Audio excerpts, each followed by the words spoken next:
So, well, cool, man. You wanna say anything? Want me to get started? You tell me.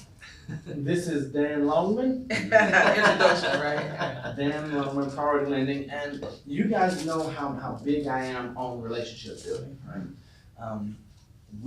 I've met thousands of lenders, okay, in my 13 years of doing this. And the only thing that I need to tell people is Dan is a person that does my personal loans. So when we bought the house, when we refinanced, Dan and Priority. Right. I don't know a better Relationship. it's like testimony to that right there. So when someone says, well, Neil, who do you have? Who do you think? The first person is always Dan. And Right. then since he's been in the industry so long, one of the great things is that if he doesn't, if he can't do or doesn't know, not doesn't know, but can't do something to help your client, he knows the right people to get them and you in contact with. And for me, that's a big deal. Awesome, that's it. Oh, and for financing question, I'm gonna put this up front. Everyone's gonna make sure you have Dan's cell phone number in your phones, because don't call me for financing questions. Just go straight to Dan, because that's what's happening right now. If someone calls and asks me, then I shoot Dan a text, and then he responds to me, and then I'm responding to you. Yeah. So just eliminate me as the middleman. Just go Right. straight to Dan, him and his email. You guys saw he has a fantastic team. If you guys have meetings and you need to meet one of your clients, just if we can let Dan and have 48 to 72 hours notice ahead of time. You see how awesome, like they have welcome now. They can do that for your clients. It just makes you look like the uber professional. So he's a great friend, great guy, husband, dad, and above all else, at the end of the day, all those other things, adds to or bigger than being a great lender. So that's it. Man, hard to follow that. I know. Neil, thanks, man. I appreciate it. Like you said, I'm gonna sit here so I can look at you so you don't feel the side of my face here. Wow, this is the broken chair, of course. You switch up and they're like, oh. Broken one. I'll give this one to Ken next time. No, feelings mutual, man. Known Neil for a long time. Met through church a while back, and been in a close relationship since. Follow this guy on Facebook, man. On his fishing days with the bow tie, catching bass in random lakes across Broward County. But no, you guys have a great leader, as you probably know, and probably a great mentor and friend as well. So yeah, just quickly, I'll tell you a little bit about myself, and then we'll just kind of dive into it, and I'll definitely open it up for questions, anything that you guys want to pick my brain on today. So direct lender, personally married, 3 children, just recently moved to Weston, been in this office, like I told you guys, for about a year, but been in the mortgage industry for 20 years. Do pretty much everything residential, don't really do commercial, but I have outlets for that. As far as today, I just kind of wanted to get into just kind of what you guys need to know. Oh, and real quick, let me backtrack, because what Neil said. If you guys do need this space ever to meet with clients, we pride ourselves. I mean, we're a direct lender. We do everything product knowledge. Oh, yeah. Sorry. Oh, everyone have one of these? Yes. Okay, cool. But yeah, what separates us, I think, from like big banks, I get that question a lot. We're competitive when it comes to rates and all that. I think our expertise and product knowledge definitely separates us, but it's really just kind of the relationship we have with the client. Like, we really cater to our clients. I always tell my team, like, I'm obsessed with the client experience. So when someone walks in, welcome sign, offering them something to drink. I always try to be with my clients face to face, especially first time home buyers. Like, I'm almost even actually going into 2019, we're almost trying to make it mandatory without being too pushy, because there's so much value for them to come in and meet face to face that they're not going to get over the phone or from a banker. Little things like taxes and insurance and getting into all that, overcoming their fears, overcoming objections, stuff they didn't even think about when they come in. We can, really get into that. So yeah, just really loving on the client and having that wow factor, Any of you guys read the book Raving Fans? Yes. Great book. Okay, yeah.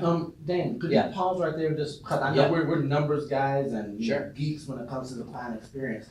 Would you tell them why it's so important for the face-to-face interaction with clients from the realtor side and the agent and about the conversion rates and what that does for us? Absolutely. Yeah, so I'm in a professional coaching program, so I've been coached professionally for the last 2.5 years. It's a top lender coaching in the program in the country. But so interesting stat is that when a realtor meets with a client face-to-face first time, you refer them to a lender, and that lender meets with the client face-to-face, your conversion rate goes up 400%. Wow. Yeah. Part of why that is too, it's not so much, you guys are building that rapport, right, when you first meet with them. But then imagine when they come into our office, right, everything that I just mentioned that they do. I told Neil this, one of the first things that we do is edify you guys. We'll be like, hey, how do you know Neil? Oh, listen, he's awesome. Worked with him, known him, great guy for the last 10 years, what have you. I can't tell you how many times a client looks at me and was like, wow, you know what, that's good to know. You know, my cousin referred him, but it's nice to know that you like to, vouch for him too. So having that kind of, circle of trust, right? But yeah, so that's a big thing. Your guys' conversion rate goes up tremendously by just having that double face-to-face and giving that reassurance to the client. Obviously, the whole presentation we do, acting as a professional, obviously helps out with that too. But yeah, because we sometimes can tell if a client is maybe veering off a little bit, or maybe they're working with 2 different realtors and you don't know about. My job is to keep them with you. Right. Yeah, I mean, we try to solidify that. That's one of the first things we do in the consultation is talk about you and the realtor and the importance of that relationship. Then we'll get into all the financing and everything else. So yeah, thank you for reminding about that. But that's a big stat.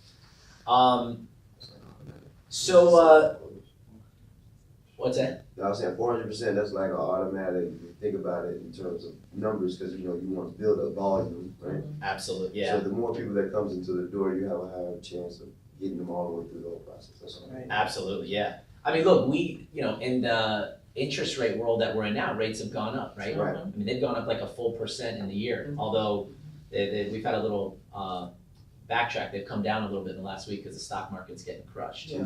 Um, Like 800 points the other day. Yeah, It's I crazy. think it might open up. I didn't even check today, but I think it's probably gonna be down today too. So in that type of market that we're in, we've actually had a lot of people that they're rate shopping like crazy right now. They are going on the internet, and I tell people, I go, you look hard enough on the internet, you're gonna find someone lower than us. Yeah. There's no doubt. Right. Can they deliver and everything else they promise? Probably not. But we're getting a lot of those people to come into the office, and it's you sit there face to face someone and build that rapport. Sometimes the interest rate's not that important anymore, right? It's about they see the house, they see the vision, they want to get in there. We're going to get you there. These are the steps that we're going to take to get you there. So anyway, I'm really a relationship. I tell people I'm not a transactional lender. I'm a relational lender, and that's big. And that's, I think, whether it's me or anybody for you guys, that's who you want on your team. Right. You want someone that you can trust, and that's relationship with your clients. All right, so real quick, I don't want to bore you guys with a lot of programs and guidelines today. I just want to give you some tips because you obviously working with buyers. And we do a lot of lunch and learns. I just want to touch on that too. You guys are welcome to come to any of our lunch and learns. A lot of our lunch and learns, same thing. It's not boring stuff about FHA loans, VA loans, because honestly, unless you're doing a VA or FHA loan, you probably don't care. That's the reality. Our lunch and learns are more geared on how we can make you either a better salesperson or make you more money. It's negotiation skills, closing skills, maybe how to contact your database, start a birthday program. Just stuff that can really add value to your business and help you grow. But at the same time, working with buyers, if it's on a Sunday and you come across someone and maybe I'm not available or something, there should be some basic fundamentals that you guys need to know just to kind of be an expert in it. So I tell people like this, quick analogy, right? We got this table. Table usually has 4 legs to stand sturdy on, right? Okay? Same thing with a loan. You need all 4 legs sturdy to get a successful loan. Okay? You can't have 2 legs, you can't have 3, you certainly can't have 1. You gotta have all 4. All right? So those 4 areas are credit, income. Okay. All right? Income and employment are gonna fall under the same, right? Assets, funds to close, and the collateral, the property. okay? You can't really do much about the property in the beginning, but you certainly can 3. So I can't tell you how many times I get a phone call going, I start pre-screening clients, they're like, I have an 800 credit score. I'm like, cool, we got 1. Right. Still got 3 more to go. So yeah, you have to all 3, because some people can have great credit, good income, no assets, right? Great assets, decent income, horrible credit. So you gotta have all 4. And the reason I say collateral is that, let's say you're good income, good assets, good credit, but the property doesn't appraise, or the inspection, the house is horrible. Or better yet, what if it's a condo and the condo doesn't pass the full review, or it's in rough shape? So therefore you couldn't get the loan. So equally are all important. So credit, pretty simple. Nowadays, what I find, you guys probably see this too, everybody monitors their credit, right? Credit Karma is everywhere. Yeah, some people have it through their bank, they have their credit monitoring, or they sign up through Equifax. So to me, pretty much everyone has a ballpark of what their credit score is, or they know. It's in the 600 range, 700, what have you. I will tell you real quick, because a lot of people don't realize this. I get it all the time. Credit Karma, they come in all the time. My Credit Karma is 650. My Credit Karma is 720. So those are consumer credit reports, okay? What does that mean? So yeah, there's basically 3 types of credit reports out there. You have consumer, which are like your credit cards. Okay, you have a car companies when you go to apply for a car loan, and then you have a mortgage credit report. The reason why that's important is all 3 of those industries use different algorithms to come up with a credit score. So you could go apply for a credit card today and have your Equifax score pulled. You can then walk into a car dealership, have your Equifax score pulled, and you can come in here, apply for a mortgage. All 3 are gonna be different. Wow. Everyone's like, I don't get it, it's Equifax. Yeah, but it's the entity pulling it. We use different algorithms, so they're gonna be slightly different. Important to know, and why I say that is because consumer credit reports are usually lower than a mortgage credit, are usually higher than a mortgage credit report. So that's the industry name of it, is consumer credit report. And what Yes. are the other 2? Consumer credit report? There's auto and mortgage, yeah. And the bottom line is we all use different algorithms. So like, for example, if you go into an auto place, what do you think they're probably most concerned about that you pay on time? You condo. There you go. And consumer is probably more concerned about credit cards. Mortgage is gonna be more concerned about a mortgage if you have one. But regardless, there's different factors that they look into and weigh heavily on, so. 3 minutes and you've already blown our mind. No, different credit scores. it's big to know, because I get the Credit Karma all the time. They're like, I have a Right, I'm 720 done, credit card. So anyway, so that's why we encourage them to let us take a look, let us pre-approve, because your score could be different, that could affect you. So Dan, right there, one of the fears that people are always saying, well, I don't want to get pre-approved, I don't want my credit pulled right now. What if we don't find a property? We're in that part of it. But we know we want our clients pre-approved before we start showing them properties. Right. What do we say to them, or what are you saying to them is that, something, because I know that some lenders are like, well, we can look at everything, but we won't pull the credit. But then I'm sitting there thinking, how good is that for me and my buyer? Right. I think you kind of do them a disservice by that. I get it, but I usually overcome it by this. I'm like, look, because they're afraid of an inquiry on their credit. Right. Is this a hard hit? Right. I get that all the time. Is this a hard hit? An inquiry only affects your credit score by 5 points on average. If you ask any credit vendor, they'll tell you 5 to 7 points. So unless you're a 624 and you think it's going to push you below, if you're a 720, it really shouldn't matter. Plus, a credit is like a snapshot in time. It's very fluid. So your different credit, like credit cards, they're reporting constantly to the 3 credit bureaus. So it could be a 5-point drop today, but by next week it's right back up. Right. So to me, it's not really that big of a deal, and I think they put too much emphasis on the inquiry.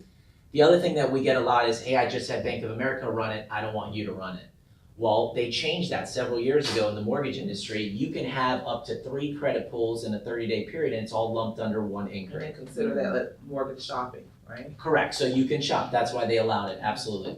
So someone that went and pulled at Chase shouldn't worry if I'm gonna pull it, Chase already did the damage by their inquiry, which is not even really damage, it's like a 5-point hit to their credit. So. Now, a question for you. So when we have a client who says, well, I've already had this done by so-and-so, and we see this a lot in, for instance, with the REO listings, right, where they want It's not, it started with the REO listings, but now on the seller side, they want them pre-approved by a certain by a certain lender for them to try to capture the business. Of course, they say is to make sure they're qualified, Right. or, good, but is that an issue? Is that something that you're seeing, an issue, or is it still we're just letting you run it, and then when we go for the offer, to submit the offer, they still need to be pre-approved by the other side? Yeah, I don't run into that as much, but I totally know what you're getting, bless you. I don't see that as much, but what we'll do on those is that, because when we pre-approve everyone, not only do we do a pre-approval, we run a DU. So I'll usually call that listing agent, wherever, be like, hey, is it really necessary for us to go through your lender? Look, we vetted this person, I've been doing this, I'll usually put my resume out there, and a lot of times they'll be like, all right, it's fine, just send it over, it's okay. But so if we find a listing and a listing agent that requires that, if we get that information over to you, you're willing to go out for us and our client, have that conversation with the listing agent on our behalf? Absolutely. And let me tell you why you brought that up. One thing that I'm doing now that's been super effective is if you guys pre-approve a buyer, before you put that offer in, let me call that listing agent. Because two things are gonna happen. Number one, I might know him. And Right. boom, instant rapport. There's a good chance between me and Ken. I mean, I think we helped 275 families this year. So you can imagine how many, and 90% that's real purchase business. So you can imagine there's probably a good chance that we know that listing agent. Number one. Number two, we're gonna be proactive, be like, hey, you got an offer coming over from Neil. We fully vetted this buyer, a DU's attached to it. When you get it, if you have any questions, we would love to work with you. This buyer's super excited about this property. We're already disarming them right from the beginning. Yeah. So yeah, it's really crucial. I think it's been a huge value add for our realtors is let us call them. Even if you just submitted it, we can call them as they're like getting the offer. Right. Either or, but let us be a part of that. Look at us like a partner in this transaction. Of course. Let us reach out and call them. So, okay, cool. So with credit, basically 620 is kind of the minimum we put there. We can go lower for FHA. FHA we can usually go down to a 5.8. I just put 620 because really that's just, just on the fly. If you ask someone if they have a 620, you're at least in the ballpark. Mhm. If they're under that, they might need a little work. So part of my job, I put the higher the score, the better the rate, of course.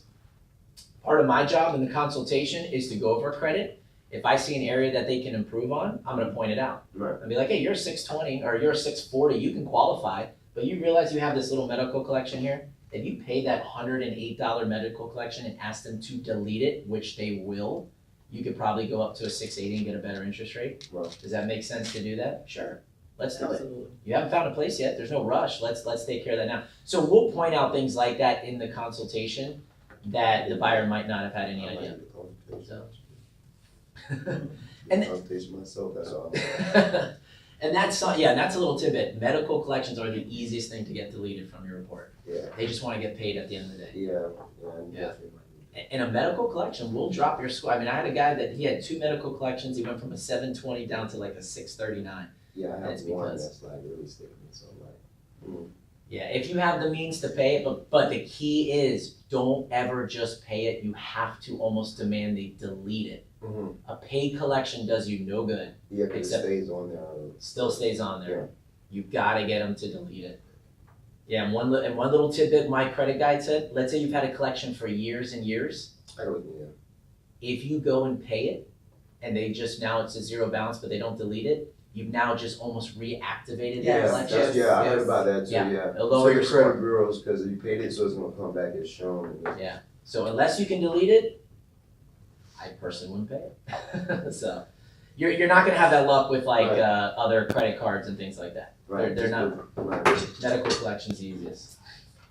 Okay, so cool, that's on credit. Employment, pretty simple, you need a 2-year work history. You don't have to be at the same job if someone just started a new job. If you're salary W-2, you just jump to a new job, it's fine. We just need either the offer letter or a pay stub and we're good to go. Mhm. Self-employed though, you do need to be self-employed for 2 years. Now, there are exceptions with that, I will tell you, not to kind of go off too much here and go off tangent, but like I'll give you an example. I had a lady that worked at a company and she was an attorney. She worked there for 3.5 years and she had a unique opportunity where she could buy out the partner and basically now she's self-employed. In that case, she only has to be self-employed for 1 year.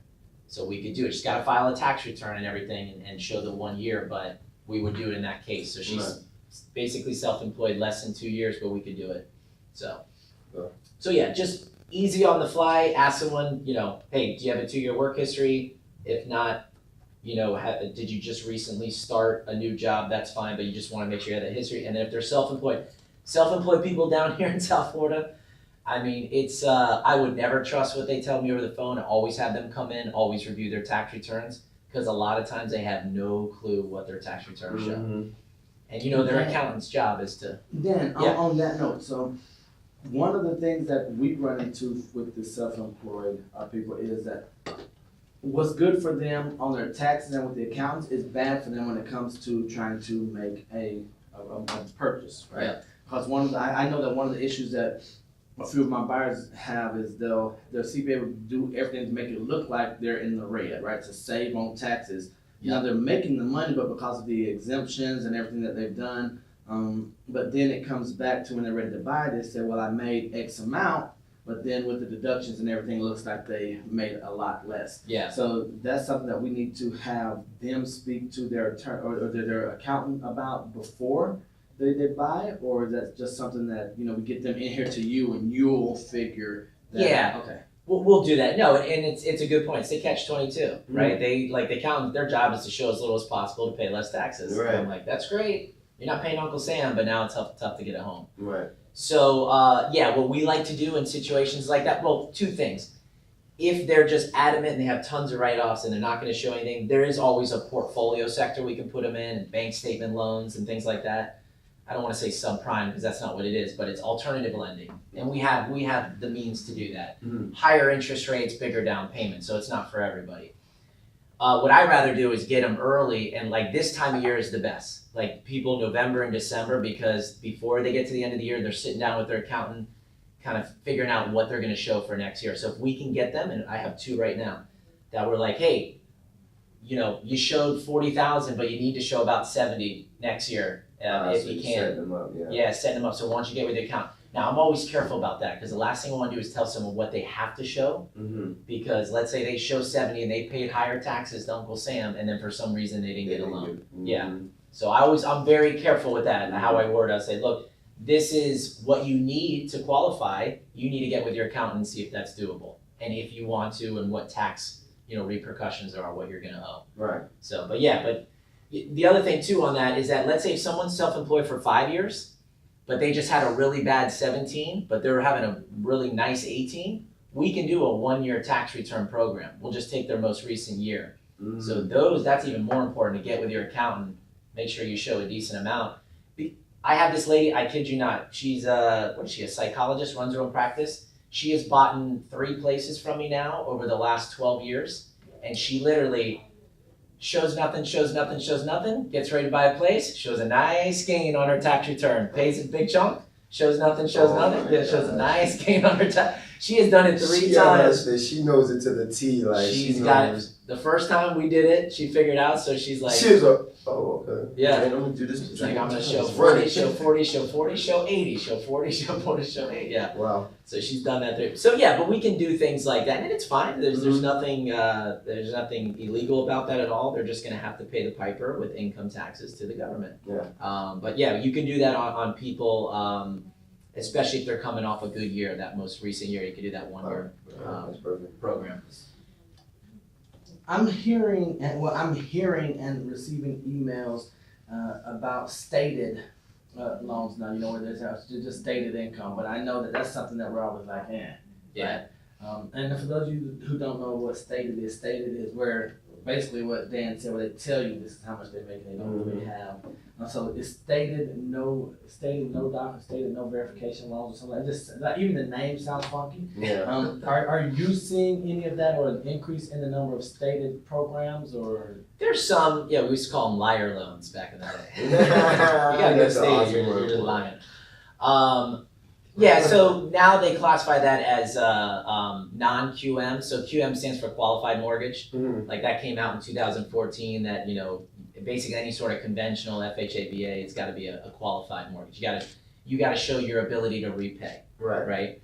So non-QM is kind of that portfolio world. And like we have products like that, bank statement loans, asset depletion loans, like different things like that. Stated, I haven't really seen a lot of that. I'm not surprised. I mean, I'm sure it's gonna, be more prevalent at, since the market's been doing well, you start to see those kind of companies come out of the woodwork now.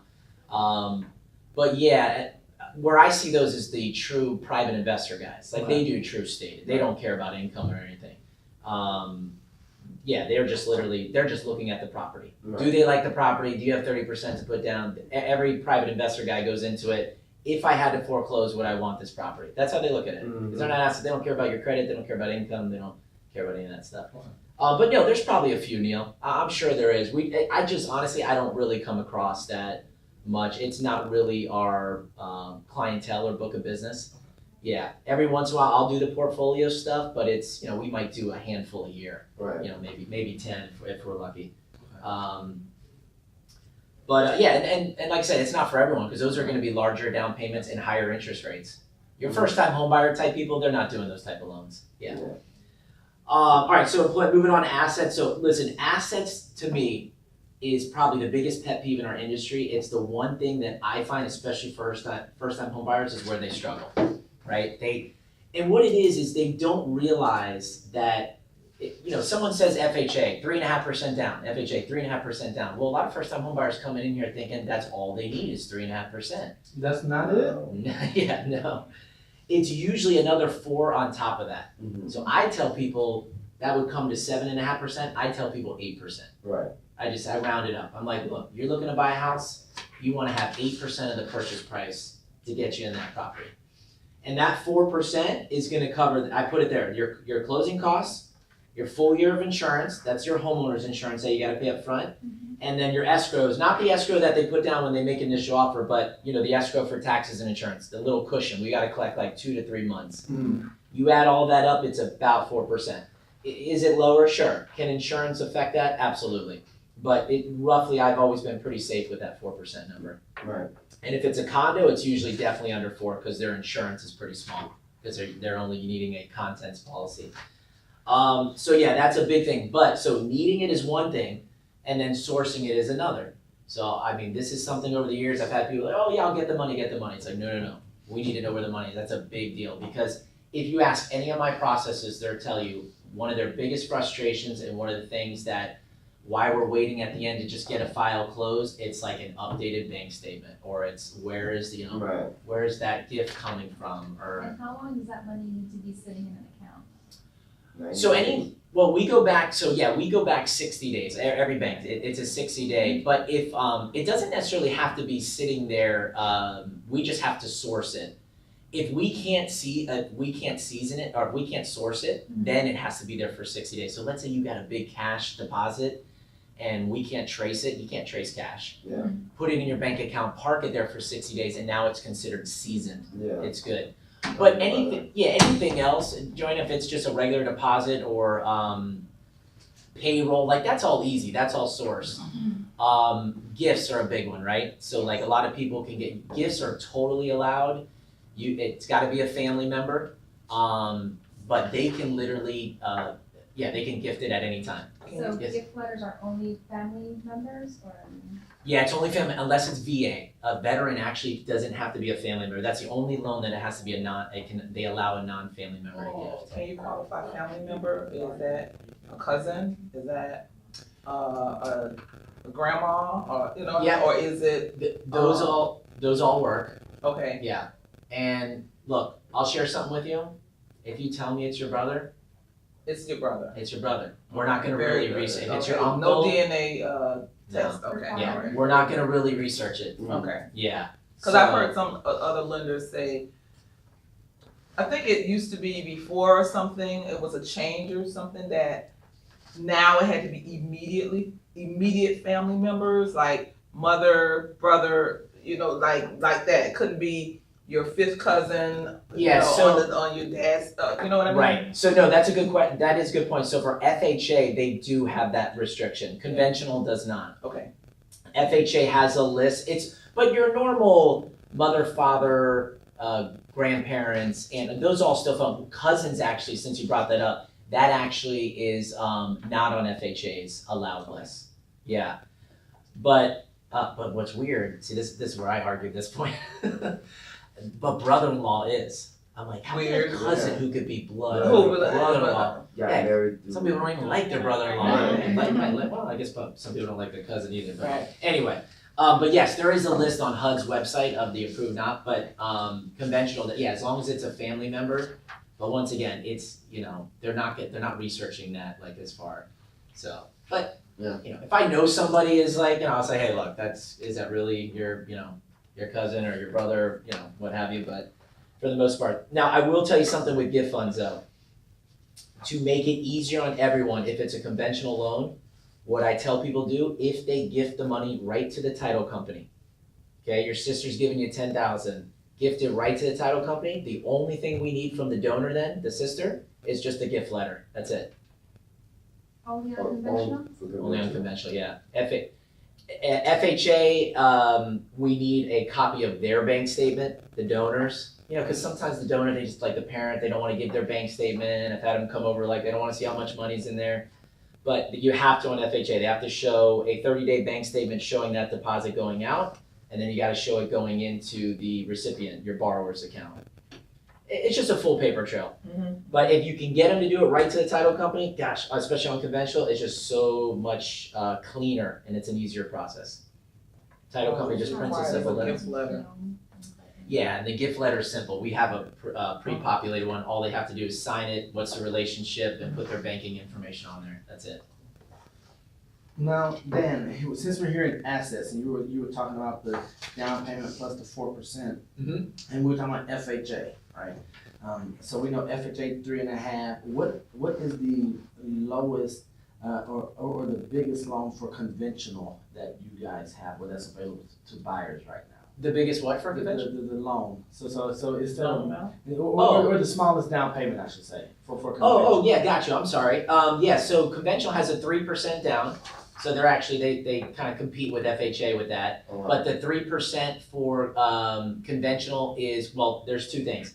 The traditional 3% is for first-time home buyers only. Right. Okay, so any first-time home buyer can do 3% with conventional. However, conventional also has a home ready and home possible program. However, there are income restrictions on that.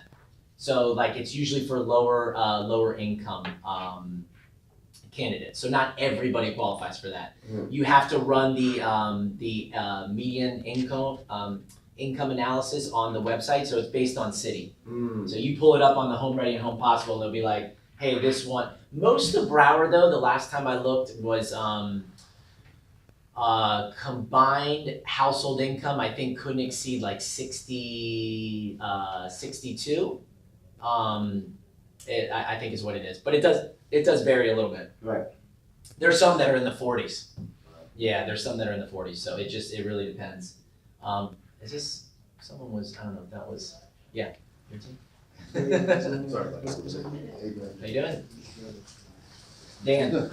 Andrew, nice to meet you, man. Have a seat. We just finished. No, I'm just kidding. How you doing, man? What's your name? Gene. Dan. No, we're a little more than halfway through, but you're good. I'll give this to you, the Cliff Notes. But yeah, so to answer your question, Neil, yeah, there is a 3% on conventional, and there's 3.5 on FHA. The last thing I'll say about as far as funds needed for closing is getting back to the gift. A donor can gift everything, so it can be the down payment, closing costs, everything. They can Up to 6, right? No. That you're talking about contributions. I'm saying a family member that's giving a gift, they can literally gift the entire down payment, closing costs, everything. Like where your borrower doesn't have to come in with anything. Yeah. What you're referring to is like seller contributions, or if you get Yeah, credits. I thought the gifts worked that way as well. That Yeah. even the gifter could not do more than 6% in the gift. No, gift's different because they look at like the donor as almost like part of you that's the borrower. Gotcha. That's why they're able to do everything. Yeah. So they can literally gift the entire amount. When you get like third party credits, whether it's from the seller, whether it's from realtors kicking in something, that's when there's restrictions. Usually it's 3 to 6% max, depending on which loan, depending on the down payment. You can never have third-party contributions exceed the total closing cost though. So let's say you have a person buying a house and the seller's gonna kick in $12,000, right? Let's say that inspection, I don't know, something was wrong with the roof, or they agree to kick in 12,000, but the total buyer's closing costs were only 10,000. Okay. They can only do the 10,000. You can never have third-party contributions or credits go towards the down payment. They can only go to all the closing costs and prepaids. Third-party contributions can't exceed more than. The total closing costs and prepaids, yeah. So in other words, they can't go towards the down payment. Right. That's key. I run into that every once in a while. Like we had one recently where like there was a roof issue and the seller wanted to give like $15,000. I'm like, that's awesome. But our total closing costs were like 12. Oh, So what we did in that case is we said, hey, give them 12 and then let's lower the purchase price 3,000. So they got their 15, but that's really the only way we could do it. Mm-hmm. They were trying to do something like on the side outside of closing that I didn't need to know about. I was like, ooh, I don't know if you want to do that. Yeah. I was like, yeah, because once it closes, Yeah. yeah. I was like, I just don't need to know about it. Earmuffs. So Yeah. all right. So that any questions on assets, like as far as down payment, closing costs, funds needed? Okay, cool. So then I'll move on to the last is like what I was saying in the beginning. This is probably the least important of the four, but the collateral, the property must appraise. You guys do much condos? Anyone? Because I'll touch on I've done condo. some, yeah. Okay. Some. Yeah, I mean, just real quick on condos because the big thing with Florida is we're the only state that has the most restrictions with condos in the entire country with Fannie Mae and Freddie Mac, right? So yeah, awesome. Everybody's like 75% and we're like 90% as far as I mean everybody else goes to 90% limited review. We're 75% limited review. Right. So and it's because we're still paying for the sins of 2008 when market crashed, condos just got killed down here. Mm-hmm. So yeah, how it works just simply is anyone that's putting down less than 25% on a condo, that condo has to go through a full review. Okay? FHA, there is no full review process. FHA is black and white. You're either on HUD's approved list or you're not. If a condo is on HUD's approved list, then you can lend in FHA or it's open season. If they're not, you can't. There's not many. Let me tell you, there's probably 5 in all of Broward County. Yeah. So when someone says they're trying to That's get, about right. yeah, and you can just Google HUD approved condos and the key thing though is when you Google that and you go to HUD's site and you put in the city, you have to put the other little thing that says approved. Right. Yes, there you go, she knows. Yeah. Because otherwise it's gonna list all these condos and you're gonna get excited and you're gonna see expired. Yeah. So there's literally about 4 to 5 in Broward and I think Dade has like 7. Yeah. And Hey, you're guys, right on it. Yeah, real quick, that's also why, remember when we went down to Canvas? The Exactly. fact that they have, it's a new development, they are They're on it. FHA approved, that's something that. Fannie Mae approved. Yeah, Fannie Mae approved, I Fannie want Mae you guys Perfect. Fannie thinking, Mae about that. Because it's not always what we like, or might not be ideally in our client's eyesight in the beginning. But just knowing what options are out there and then we can communicate to them to share with them, makes us look more professional as well. Yeah, absolutely. And so Fannie has their own website for approved condos. There's not many on there either. But so what I do and most lenders do is we do our own internal review process for the condo, right? So if it's not on Fannie's approved list and someone doesn't have 25% to put down, we could still go through a full review. Yeah, because you may have done one that wasn't on it and got through the whole full review process. Sure. And now you have your own database of approved ones that you've done. Yeah, Right. and we do. We have an entire list we have a running list of approved condos in Florida. Mm. The only thing about any lender like us, usually that list is only good for 6 months though. Because condos will change their budget. Yeah. Like someone might have been good last year and then all of a sudden this year it's like, oh man, you guys stopped funding reserves, what happened? So yeah, but I will tell you, if you asked me this question like 6 or 7 years ago, there was probably maybe 20% of condos would get approved through a full review. Now I would say that number's jumped to like 50 to 60. Condos are really in better shape now. Oh, great. Yeah. One thing that we do for you guys, if you have someone looking in condos, is that before you make the offer, and let's say they don't have the 25%, I always ask the listing agent or seller to give us a copy of the budget. Yep. Let us take the budget, because 9 out of 10 times why a condo fails is they either don't have reserves or they're not funding 10% of their budget towards reserves. That's Fannie Mae's requirement, 10% of the budget towards reserves. Right. So we're very proactive with that. We'll ask for the budget. If you guys take a listing, do your seller and yourself a favor, know about the condo, get a copy of the budget, like know going in, like, hey, can this thing pass a full review? I'm shocked. I am still shocked to this day that so many listing agents have no idea about the condo that they're listing. They just want the listing. Yeah, They just want the, They yeah. just want the Some have listing. litigation they didn't even know about. Litigation's could be a deal killer even if you have 25% to put Exactly. down. If it's a real small condo and there's one investor in there that owns more than 20% of the units, that's a deal killer for limited review. Wow. So little things like, if you guys aren't sure, just ask when you take a condo Mhm. listing. I'll tell you exactly what to ask. There's just really 3 or 4 really important things.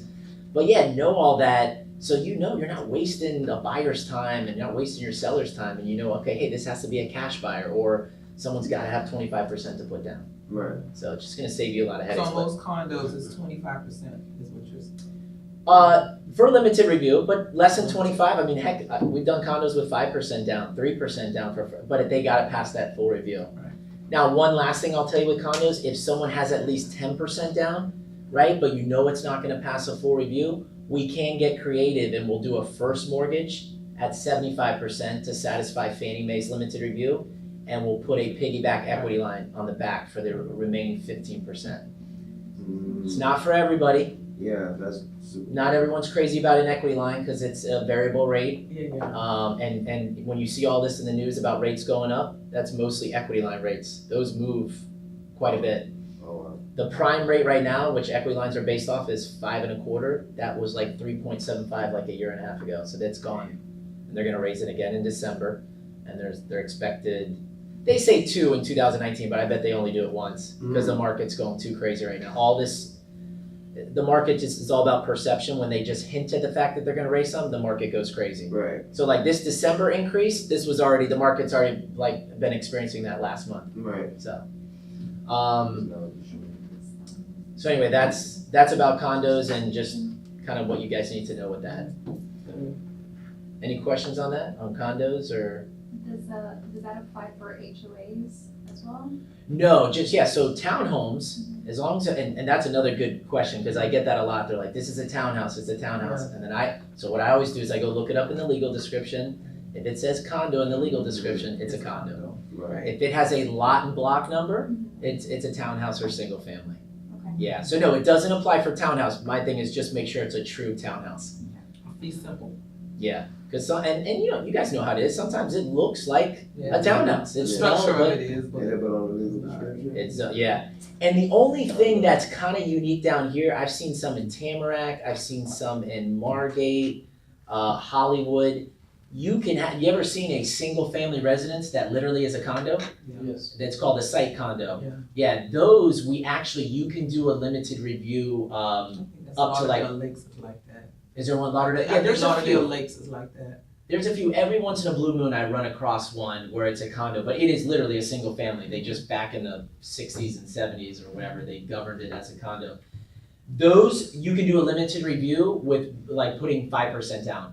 Mhm. So we do treat only those differently. They don't have to do a full review on those, and they can put 3 or 5% down. Well. Yeah. And those pass limited reviews all the time. There's usually no issues with those site ones because they're basically a single family. And what's the difference between a limited and a full review in regards to what you have to do with it? Yeah, so full review, we're dissecting the condo. You're asking for their balance sheet, their budget, the insurance, everything. The biggest thing is the reserves, like I said. I mean, that's if they're not funding 10% of the reserves, that's an issue. Limited review, we're not looking at any of the reserves, any of that stuff. Mhm. The HOA questionnaire, looking at how many unit owners are delinquent, the percentage between investor and whatnot. Limited review, we do it verbally and we ask basically 5 questions. The only 2 things that can kill a limited review is if there's litigation, if there's a lawsuit. A lawsuit doesn't automatically kill it. It depends on what the lawsuit is. So for example, if Joe is upset with the HOA because he has a leak coming in his roof from Sally upstairs, if it's like a $10,000 lawsuit and they have an insurance policy that can cover it, we can usually get around that litigation. Right. And that's the most common. If you have a developer suing the HOA for lack of payment and it's a couple $1 million lawsuit, that's gonna be a problem. Right. I had one of those recently. So that's a deal killer. And then the other one is if you have a unit owner in there that owns more than 10%, I'm sorry, 20%. It recently changed for the better. If you have one individual unit owner or corporation that owns more than 20% of the entire units, that usually will not pass a full review. Because they look at that, that's pretty risky, right? You got one guy that owns 20%, he's got like a monopoly in that Because building. he's written all of them out. Yeah, because if that guy just decides to not, pay his HOA dues on 20 units or whatever it is, that could be detrimental to everybody in there. So that's the difference between the full and limited as far as. One thing I'll tell you, there's another misconception I get, the investor concentration. If you're buying a condo as your primary, but yet there's more than 50% investor concentration, some people are like, oh, it's not gonna pass. That's not true. If you're buying it for your primary, we don't care about that concentration. That's a concern if you're buying it as an investment condo. If you're buying it as an investment condo and there's more than 50% already investor owned, then that's an issue. On a full review. On limited, you don't look into it. Right. So you can do a limited review on an investor. If an investor is buying it as an investment property, we can do a limited. That changed this year, which was great news. They just have to put 30% down. Oh. Yeah, because before, any investor that bought a condo, they all had to go through full reviews. So that's why you would see sometimes any investor buying a condo, they would just pay cash. Because they're like, oh, this isn't gonna pass full review. But now they changed that where we can do a limited on investor and second home, same thing, but it's 30% down. So. I have a question for you, not a question as much as just your input. For us for the buyer side, for the buyer agents, what's one tip that you think that is something that you're seeing all the time coming in with buyer files that would help us when we're working with buyers trying to get files closed? Is there something that you're seeing happen often or something that we can avoid doing to make this a transaction easier for us and for you? Yeah, I mean, the biggest thing I say, and it's kind of our pet peeve, is the assets. Like, just hitting on the credit, employment, because those we can usually sniff that out early on. But for us, the biggest challenge is assets because people either don't have the money right away, say they're gonna get it, and I don't think they realize the importance of it, or they don't realize how much they actually need. So, that's why if you kind of go in your mind that whole 8% thing, 8% of the purchase price is what pretty much someone's gonna need to get in with minimum down. I say 10. Yeah, 10's even better. I mean, 10's, yeah. That's closing costs and down payment. That's everything. Insurance, closing costs, down payment, escrows, you name it, yeah. I feel like 10% is like a golden rule number, and that's what I normally go in. And when they hear that, a lot of times it's jarring, of course, because you're thinking, okay, on a $200,000 property, I need $20,000. Like, Right. So. Yeah. But I'd rather go high than go lower, and then they're short in the end. So. Yeah, and listen, I don't think there's anything wrong with that because when people come in with me all the time and they want to put down more, sometimes I'll say, you know what? You're not going to have any money left over if you put down this full 20. Why don't you scale it back? Because some people are like, I want to put down 20%. I want to avoid MI. I'm like, look at MI. People look at MI as like this bad guy. Yeah. I'm like, let's not forget why MI was created. It was so people could buy a house with little down. Before it was banks were just 20% down. That's it. The whole reason MI is it's increased home ownership in America. And MI they have really reduced their rates just in the last year and a half. Like MI reduced again this year. So it's really not that bad. FHA, MI is just across the board one set figure, but conventional loans, MI has really gone down. It's not this big bad guy. So sometimes I'll tell people, I'm like, look, you're gonna have no money left over. You're buying a house. What if the AC goes, the hot water heater breaks, you wanna buy furniture, I see you're about to have a baby. I mean, take the MI and put less down, have that reserve account. You can always get rid of MI on a conventional, make extra payments, your property value goes up. So this goes back to our consultation. These are the conversations I'm educating on. Not that I want someone to take MI, but I'd rather someone, me personally, have cash in the bank and they have that peace of mind that they can enjoy their property where they're just or they buy it, they put all their money down, and now they have no liquid in case of a rainy day. So, It all boils back down to educating the clients from Yes. us, and then from you, backing us up, if you will, in educating that client about the process. absolutely. Yeah, and that's stuff that we go through, and one of the first things we ask is we go through their fears. Like what are your concerns? I'm not gonna have any money for this, or my payment's gonna be too high. All right, let's go through it. Let's tackle it right now. Sometimes I'll tell them, yeah, I do not think you're ready to buy right now. You either don't qualify or you just don't have the funds right now. So let's put you on a plan. Keep it real. Yeah, let's keep it exactly. Let's wait 6 months and get you on a plan towards home ownership. So, I would like to interrupt you one more time. So all of the world-renowned agents, I gave our email addresses and our contact info over to Kelly and to Dan. They've added us in. They added all of you guys in. So for the lunch and learns that he was talking about, you should be receiving those invites. We'll know when they are. But for a week from, is it a week from today? Or the 12th? oh, it's a week from yesterday. The business planning or just the planning is one of the best. I think it's one that Dan looks forward to the most. Simply because you guys hear me always talk about, you gotta make sure you plan for your year. You have to plan your business. So Dan, if you just talk a little bit about what's happening next week, that would be awesome. Yeah, definitely. And I know you guys joined us late. So we do a monthly lunch and learn. It's usually the second Wednesday of the month. It's usually downstairs in this building. We have a conference room down there. Sometimes actually we do it at Total Wine. Actually, I think this one might be at Total Wine. We'll send the invite out. They have it. I was mentioning that our lunch and learns are usually not about mortgage products and programs. It's more about how to add value to you guys. You know, whether it's helping you with closing skills, negotiation skills, goal setting, your database marketing, you know, whatever it is, just try to add value to you that way. This one that we're doing, we always do it in December about goal setting and vision planning for 2019. So we'll give you some forms if you don't already have them. We'll go over that stuff. We want it to be interactive. We want people to kind of like do some homework right then and there. Because what is the thing? I forget the percentages, but you know, if you think it, speak it, and write it, right? It's one thing to think it, it's one thing to speak it, but if you do all three and write it, you're more likely to implement it and convert it. So Yeah, I'm all right. you got it right. I'm a big believer. A lot of what we're doing right now is we're looking back. We're looking back at what did we come in to the year? What did we plan? Did we hit our goals? Right now, like we're actually on next Friday, we're doing an offsite with our team to do exactly this. Like I'm doing it for the realtors on Wednesday, but Friday we're doing it for our team. They're all excited in here because we're like literally a couple loans away from hitting our 2018 goal. Yeah, yeah, thank you. So they're excited because I promised them a cruise. So. Oh, wow. They worked real hard for it. Like, yes, we're I was like, are gonna. you sure we're hitting that? He already set up like a 14-day cruise to like a. We had to do 275. Listen, I don't say 275 units. We helped 275 families. Right. It's all about to help 275 families and For I 14 forget days. our volume. 75 million, I think it was. So yeah, Wow.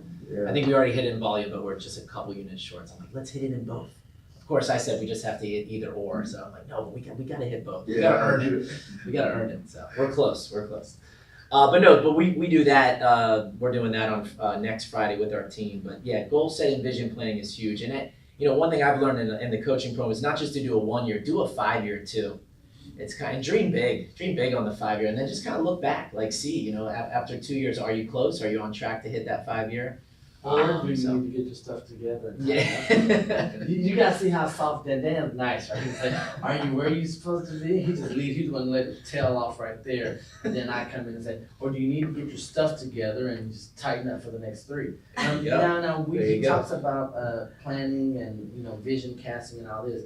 Dan still has a vision board. He still has in front of where he prospects and his desk where he sits, his goals that he looks at every day. Remember I told you guys we have to know our numbers. How many contacts do we have to have? Right? We have to know our numbers. This is not me saying this. Is not Dan. These are the top coaches for the top producers across the world. You have to know your numbers. You have to know your numbers every day. You have to see them. and then you have to check yourself. I always said, if you can't measure it, you can't improve it. So Yes. if I ask you, how was your year this year? When I was in New Jersey, I'm asking you, how was your year? And it was great. So how many transactions, what volume did, they're looking like this. So you don't really know if you can't measure it. Right. And if we can't measure it, then we can't improve upon it. So that's why I'm excited. Hopefully we'll be in town. I believe we'll be here next Wednesday, so we'll be able to go in and go to that training. But these are the types of things when we always talk about adding value. Our affiliates and our strategic partners add value to us. Adding value is not with a drink ticket, guys. Adding value is not going out to a happy hour, that type of deal. Adding value is someone that can make you a better professional and help you close more deals. Right. If they're not doing that, if they can't help you be a more professional and close more deals, then we should not be partnered with them. It's that simple. You guys know that that's how I feel, and that's how that's how I've always felt. That's how I'm going to always feel, and that's why year in, year out, Priority and Dan are right there at the top with me, right? So, and as I mentioned before, make sure you guys have Dan's contact info, lock it into your phone. I believe this is his office number. And are you allowed to give out your cell phone or not? Yeah, well, now I have, so my direct line, this is the office, but that 602-9880, that actually rolls to my cell. So, it's not on the flyer. Oh, I'm thinking- okay. Everybody. Everybody scratch the paper like this.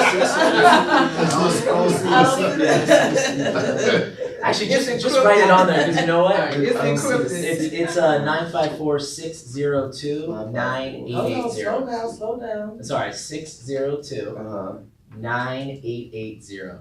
So that's my direct business line, and that rolls to my cell. So I like that one, because then I know, that one's good because I know it's business, because my personal cell, I get whatever personal stuff, but Neil, one last thing I want to say, because when you were saying that with the goal setting, vision planning, well, two quick things. I will tell you right now, I think part of my success in the business has been the eagerness and always wanting to learn. I don't think that I have it all figured out. Matter of fact, one of the first things they even tell you in church, you're broken, right? Mm-hmm. I constantly look at myself that way. But I'm also always looking to get better. That's why I joined a coaching program. Someone told me, like, do you do it for motivation? I'm like, motivation? I'm self-motivated. No, I do it for accountability. I do it for always looking to get better. So one thing, and I can share these forms with you guys, and Neil touched on it, it's great to have a vision board and all that for a yearly basis. You need to be accountable daily, right? Every day, daily accountability. One guy told me, he's like, it's pretty simple. The amount of people that you meet face-to-face, on a daily basis, you're going to be successful, right? The number, whoever meets with the most people is going to be successful. So every day I have a greatness tracker, right? It's a form. It sits on my desk. You said I wasn't nice, but my coach yells at me for this. I get yelled at, right? Every day I'm tracking who I met with, who I had lunch or broke bread, had a coffee with, how many phone calls I made, how many leads came in, how many contracts I got, how many thank you cards I sent, and how many gifts as well. Every day I'm tracking that. I tally it up at the end of the week. I also have a what's called a 622 form, and that one, it talks about your business partners, new people that you've met, things like that. And then I have to literally get a certain amount of gifts out to people that I know, and my wife is one of them. I have to give her a gift, but I'm telling. But bottom line is, it tracks everything. So you're not going to Friday going, what happened this week? I'm going to Tuesday going, what the heck did I do on Monday? Right. Why didn't I make my 20 phone calls? Why didn't I meet? So our thing, how we track it, is I have to have 15 face-to-faces, 5 break breads. Break breads can be a coffee or a lunch. I have to make 60 great phone calls. I have to send 60. A day. Yes. No, 60 for the week. Oh, 60 for the week. Yeah. So 15, what does that come to? Yeah, roughly 15. But that's talk tos. I might have to make 30 just to get 15 that I talk to, right? Exactly. And then, the leads and all that we just track. There's not like a set amount, but we're looking at more in a week. So I'm telling you, you guys do commit to a daily accountability. Start with face-to-faces and phone calls and hold yourself accountable.